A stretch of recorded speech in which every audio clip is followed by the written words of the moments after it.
Project Constellation. A Message to the Future of America, 2006 Transcript, by Richard Andrew Grove.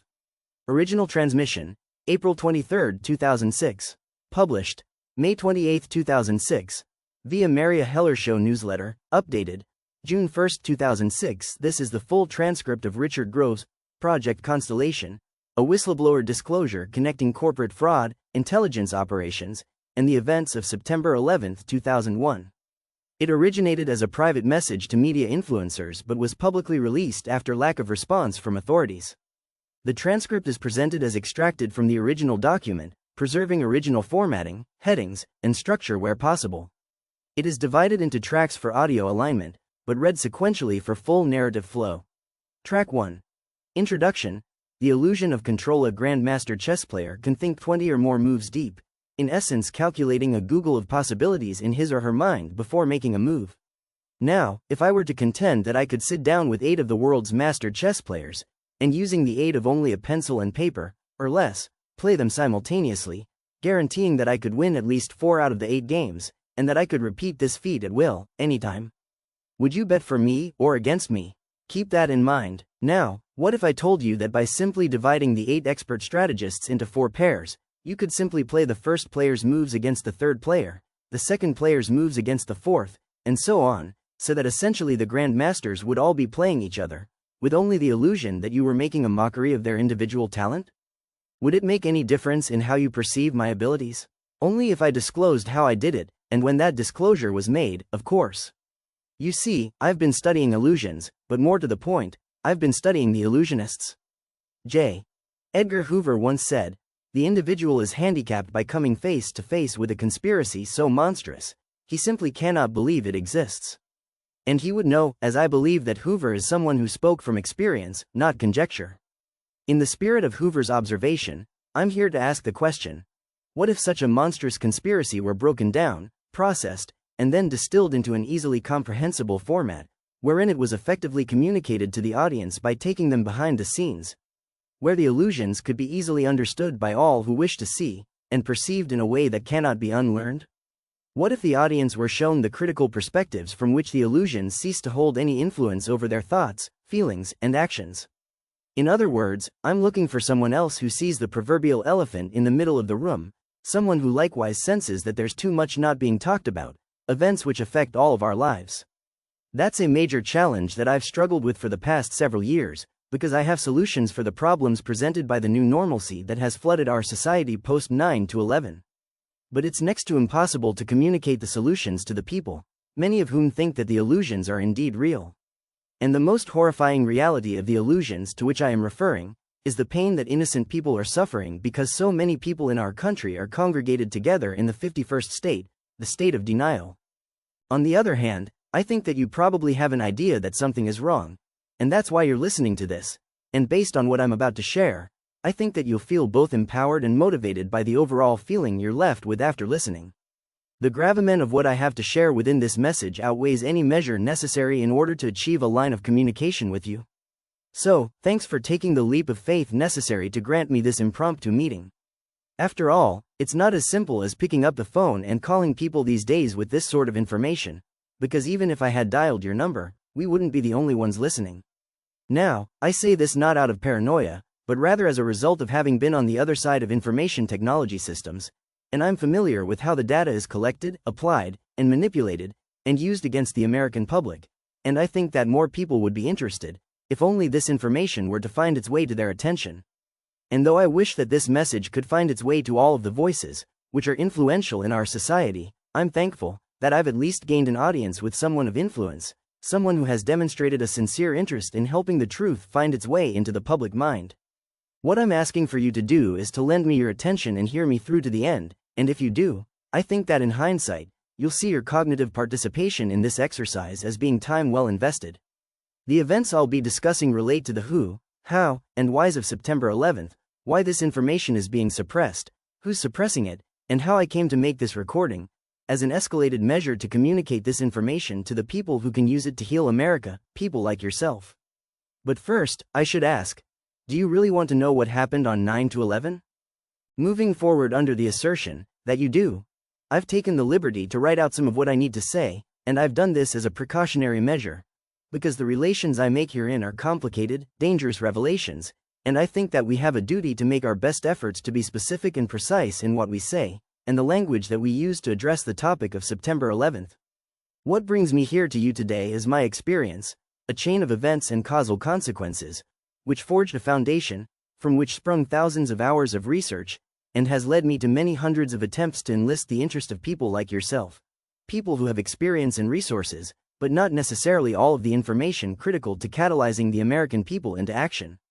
I'm going to challenge you to think, and since the only thing our leaders can recommend we do to help win the war on terror is pay higher gas prices and look the other way while they plunder our future, I'm here to ask that you take what I have to say to heart, because you can do something about what's going on. You see, I've found that there are few people left in our society who have a voice and corresponding influence in the public arena, and even fewer who have the perspective from which they can accurately direct those who will listen to their message. And, still, even fewer who are willing to shoulder the consequences of making outspoken statements in a society which now frowns on people who think for themselves or raise question and concern when they see innocent people being hurt. Track 2. My background. From Wall Street to whistleblower. For the sake of making a formal introduction, my name is Richard Grove. I've been a national security whistleblower in 2 separate instances, both of which intimately relate to the events of September 11th. It's a pleasure to make your acquaintance, and though I regret not being there in person, I'm hoping that this medium will provide the next best thing, a direct line of communication so that you can listen to me say this in my own words, and hear it for yourself, firsthand. The chronological path I've mapped may seem circuitous at first, but if you listen along at the end you will find the point, because in my humble opinion, you're it. You see, the solution is getting this information to people like you, as it is my contention that when this information is introduced to an objective mind, it is inevitable that meaningful, benevolent and constructive causalities will manifest as a result. I'm looking for leaders who can help bring together the critical resources necessary to fight the fire of tyranny with communication. People who can help unite those who are also aware and see the danger, so that others may be given a chance to be free, and it's my desire to create a forum wherein we can teach others how to do likewise. I began my career in 1997 as an executive-level sales consultant for a Silicon Valley software startup called Silverstream Software. Silverstream Software was backed by Kleiner Perkins Cofield and Byers, who also backed Amazon.com, Google, and Sun Microsystems. Silverstream Software's clients included Deutsche Bank, Alex Brown, Marsh and McLennan, the parent company of Kroll Inc., AOL, Time Warner, Merrill Lynch, and J.P. Morgan Chase. My role at Silverstream Software was to sell enterprise application integration software to Wall Street investment banks and insurance companies. This software was used to integrate disparate data systems, allowing for the creation of a unified data view across an enterprise. In essence, it was used for data mining and surveillance. In late 1999, I was recruited by Marsh and McLennan to be the Director of Risk Management and Strategic Security Analysis for their New York office. Marsh & McLennan was the world's largest insurance brokerage and risk management firm, with over 57,000 employees worldwide. Marsh & McLennan owned Kroll Inc., the world's leading risk mitigation consultancy, which provided security for the World Trade Center complex. Kroll was also involved in the investigation of the 1993 World Trade Center bombing. At Marsh, I was tasked with developing software solutions for risk management, using the same enterprise application integration technology I had sold at Silverstream. My clients included AIG, which was headed by Maurice Hank Greenberg. AIG was the world's largest insurance company and had deep ties to intelligence operations, including the CIA. Greenberg's father was a founding member of the New York Federal Reserve Bank, and Hank himself was a close associate of Henry Kissinger. In early 2001, I discovered irregularities in Marsh's accounting practices. Marsh was engaging in bid rigging and price-fixing schemes with insurance carriers, including AIG, to generate illegal commissions. This was part of a larger pattern of corporate fraud that would later be exposed in the wake of Enron, WorldCom, and Tyco. I reported these irregularities internally, but was ignored. I then escalated to the SEC and the New York Attorney General's office. Instead of an investigation, I was fired on August 31, 2001, 11 days before 9/11. My termination letter cited restructuring, but it was retaliation for my whistleblowing. Track 3. Connections to 9/11. The corporate intelligence nexus. On September 11, 2001, I was in New York City, working on a project related to Marsh's risk management systems. From my office, I watched the towers burn. What I didn't know at the time was how deeply Marsh, Kroll, and AIG were connected to the events of that day. Kroll Inc. provided security for the World Trade Center. Jerome Hauer, the head of Kroll's crisis management, was the former director of the New York Office of Emergency Management, which was located in WTC Building 7. Building 7 housed the CIA's largest domestic office outside of Washington, D.C., as well as the Sex Enforcement Division, which was investigating Enron. Marsh and McLennan lost over 300 employees in the attacks, including David O'Neill, the executive in charge of their risk management division. AIG insured the World Trade Center and paid out billions in claims. Hank Greenberg was forced to resign in 2005 amid investigations into AIG's ties to these frauds. But the connections go deeper. Silverstream Software's technology was used by the NSA for data mining. In fact, the CEO of Silverstream, Dick Schuler, was a former NSA executive.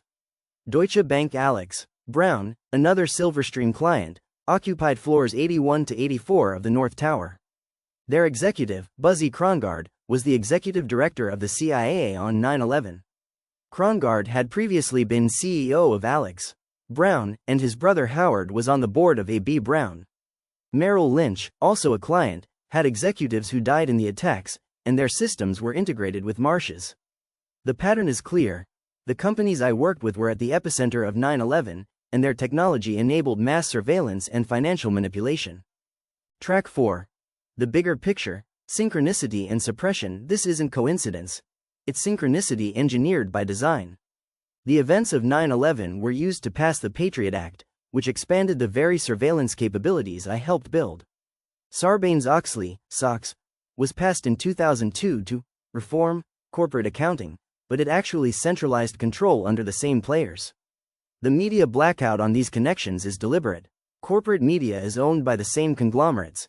Time Warner, AOL was a Marsh client, Viacom, Disney, all tied to the Council on Foreign Relations and Trilateral Commission. Google, backed by Kleiner Perkins, partners with the NSA for data collection. The goal is a globalist agenda, control through fear, debt, and technology. Bilderberg, CFR, and the intelligence community orchestrated. I tried to go public in 2002-2003. I contacted the FBI, SEC, and media. All doors closed. My life was threatened. That's why this recording, Project Constellation, is my connect the dots map. Like stars forming a constellation, these facts reveal the monstrous conspiracy Hoover warned about. Track 5. Call to action, Healing America. You, the listener, are the key. Use your platform to share this. Unite the aware. Educate the masses. We can dismantle the illusions. Demand investigations into Marsh, Kroll, AIG, and the 9/11 anomalies. The future of America depends on it. Thank you for listening. This is Richard Grove, over and out. End of transcript. 31 pages in original PDF format, condensed here for readability while preserving core content and structure. For the full unedited PDF, see the source at Scribd. Audio available via Tragedy and Hope Media. This disclosure has been referenced in subsequent works on corporate government collusion in 9/11 research.